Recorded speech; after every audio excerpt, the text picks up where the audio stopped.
छात्रों,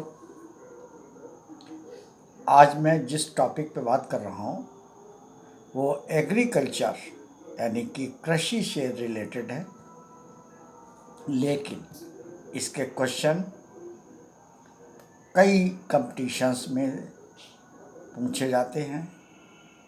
एग्रीकल्चर से रिलेटेड जो कंपटीशन है, नेट है, उसमें पूछे जाते हैं। यूपीएससी एग्ज़ाम, पीसीएस के एग्ज़ाम में सभी में आ सकते हैं। तो एक टर्म है, आगे मैं शुरू कर रहा हूँ। एक टर्म है फर्टिगेशन। फर्टिगेशन, इसे हम केमिगेशन भी कह सकते हैं या कहा जाता है।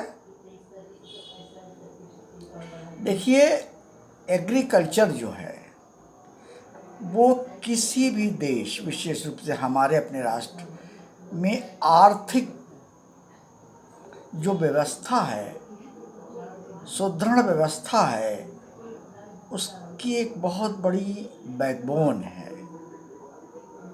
और हमारी एग्रीकल्चर तभी स्ट्रेंथन हो सकती है जब हमारी ईल्ड, चाहे वो फसलों की हो, चाहे वो फ्रूट्स की हो, जो भी ईल्ड हो वो अच्छी हो।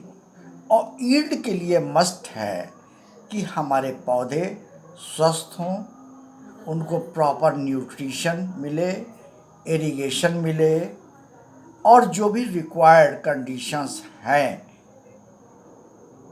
कृषि के लिए वो उनको समय समय पर मिले। इसी को दृष्टिगत रखते हुए हमारे टेक्नोलॉजिस्ट ने, एग्रीकल्चरिस्ट ने या इस क्षेत्र में और विशेषज्ञों ने, दुनिया के विशेषज्ञों ने एक टेक्नोलॉजी, एक मेथड अडॉप्ट किया है, फर्टिगेशन।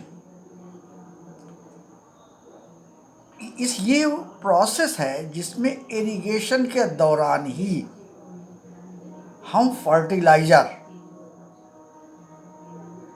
पौधों तक पहुंचा देते हैं, ठीक है। और केमिगेशन इसलिए कहते हैं कि इसी प्रोसेस से हम पेस्टिसाइड, फंगिसाइड, इंसेक्टिसाइड या वीडिसाइड्स भी पहुंचाते हैं, इसलिए इसको केमिगेशन भी कह देते हैं।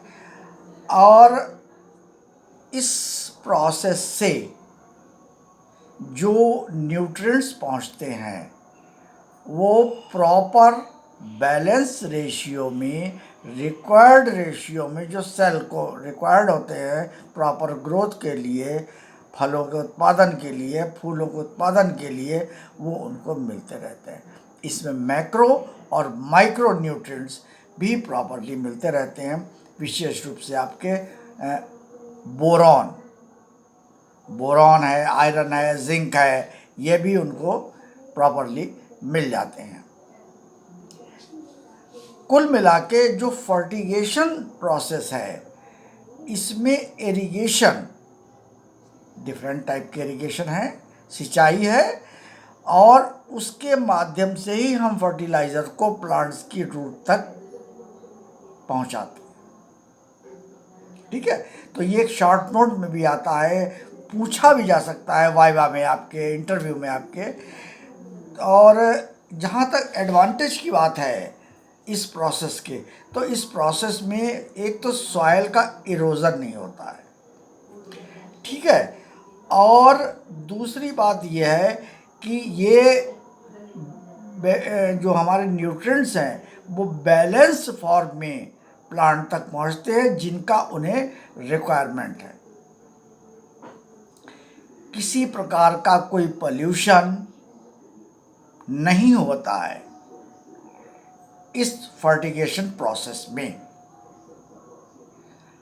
जहाँ तक हम डिसएडवांटेज की अगर हम एक दो लाइन में बात करें, हालांकि ये बहुत बड़ा चैप्टर है, इसको पढ़ने के लिए आपको बहुत टाइम चाहिए, कई वीडियोस चाहिए, लेकिन हम journal studies point of view से केवल आपको बता रहे हैं। हाँ, तो मैं डिसएडवांटेज की बात कर रहा था। तो जहाँ तक डिसएडवांटेज का प्रश्न है, तो अगर प्रॉपर इरिगेशन सिस्टम नहीं है, प्रॉपर चैनलाइज्ड हमारा इरिगेशन नहीं है, तो न्यूट्रिएंट्स का इक्वल डिस्ट्रीब्यूशन नहीं हो पाएगा, वो अनइवन रहेगा। ठीक है। दूसरी बात यह है कि अगर हमारा इरिगेशन प्रॉपर नहीं है तो कभी कभी ये हो जाता है कि कैल्शियम और मैग्नीशियम जो हमारे अर्थ क्रस्ट या सॉइल में मौजूद है आयंस फॉर्म में, वो रिएक्ट कर जाते हैं हमारे फर्टिलाइजर के कंपोनेंट से और हमको प्रॉब्लम हो जाती है, हम प्रॉपर न्यूट्रिशन नहीं पहुंच पाता है। दूसरी बात यह है कि कभी कभी फिर वही कहूँगा कि प्रॉपर इरिगेशन ना होने की वजह से माइक्रो न्यूट्रिएंट्स नहीं पहुंच पाते हैं और फॉस्फेटिक फर्टिलाइजर्स किसी कारण से प्रेसिपिटेट हो जाते हैं। यहाँ तक कि इतना प्रॉपर इरिगेशन ना होने पर इतना ब्लॉकेज हो जाता है कि माइक्रोब्स जर्मिनेट कर जाते हैं जो कि हार्मफुल होते हैं प्लांट के लिए, क्रॉप के लिए। तो फर्टिगेशन कुल मिलाकर के तो एक अच्छा प्रोसेस है, अच्छी टेक्निक है। फर्टिलाइज़र, फिर कहूँगा मैं, फर्टिलाइज़र को या किसी भी केमिकल को, इंसेक्टिसाइड को, वीडीसाइड को, फंगीसाइड को कहाँ तक पहुँचाने के लिए? प्लांट तक पहुँचाने के लिए।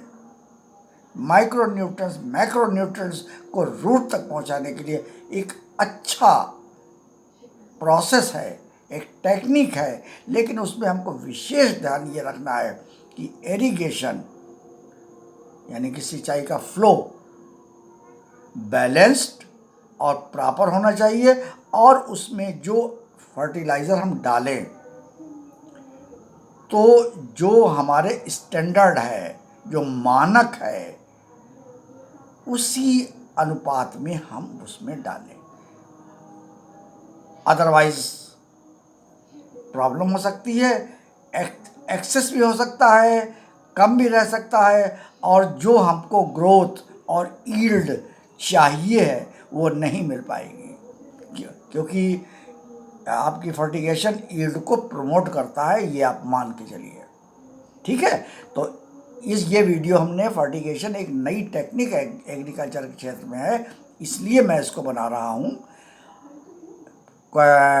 एग्जामिनेशंस में पूछा जाता है शॉर्ट नोट के रूप में, तो इसको आप लोग देख लीजिएगा, नोट कर लीजिएगा और देखिए इसको, जो हमारे नए व्यूवर्स हैं जो देख रहे हैं वो इसको सब्सक्राइब जरूर करें, ताकि अब हम इसी एग्रीकल्चर टॉपिक पर 2-1 वीडियो और भेजेंगे आपको, प्रॉपरली आपको मिल जाए।